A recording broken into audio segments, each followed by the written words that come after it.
Officially fallen on this year's Central Kenya ASK show. The event, which started on Friday, was opened by Agriculture Cabinet Secretary Mutahi Kagwe. However, even as the showcase closed, questions remain about the notable absence of some of the country's key agricultural institutions. The Central Kenya ASK show is traditionally a hive of activity, a platform where farmers connect with the experts, learn about new technologies, and sample innovations across the agricultural value chain. This year's edition was no different in terms of excitement. So for me, nilianza kuchora when I was a child. Nimekuwa nikichora, it is a talent.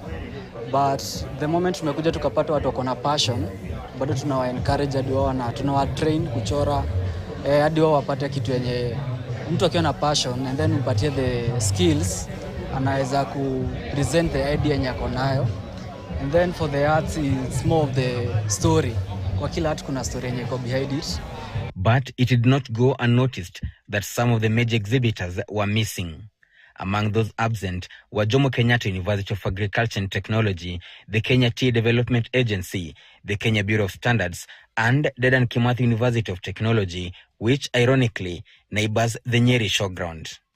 ASK Central Kenya Branch Chair Karinga Munohe explained that financial constraints largely prevented the institutions from attending.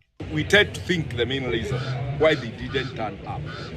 We have seen even in the media that at times the government has some challenge in ensuring that maybe money has not trickled in some of our institutions that we have, because some of our big exhibitors, they never turned up. And when we ask them, actually they are saying they are short of money, they are short of finances. Still, the absence of KTDA raised particular concerns.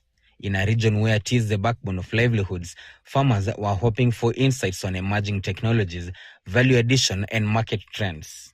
This show, we would wish that in the coming years, more publicity should be done so that more people are able to visit the show. And also, we reduce the gate charges to allow more clients to visit the show.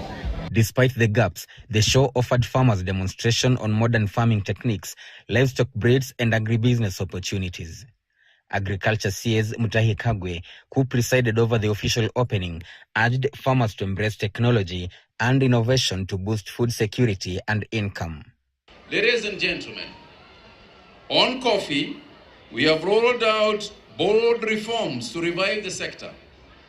These include the online trading platform we are set to launch soon for transparency, local packaging and branding, and food traceability to meet the European Union deforestation regulation by the end of this month.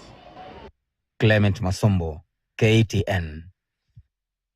I hope you've been adequately informed. That's how we wrap things up here on Weekend at 1. I am Ashley Mazuri. Our sign language interpreter is Marisha Witi. Marisha and I will see you at 9 p.m. on Checkpoint. Enjoy the rest of your viewing. Have a great afternoon.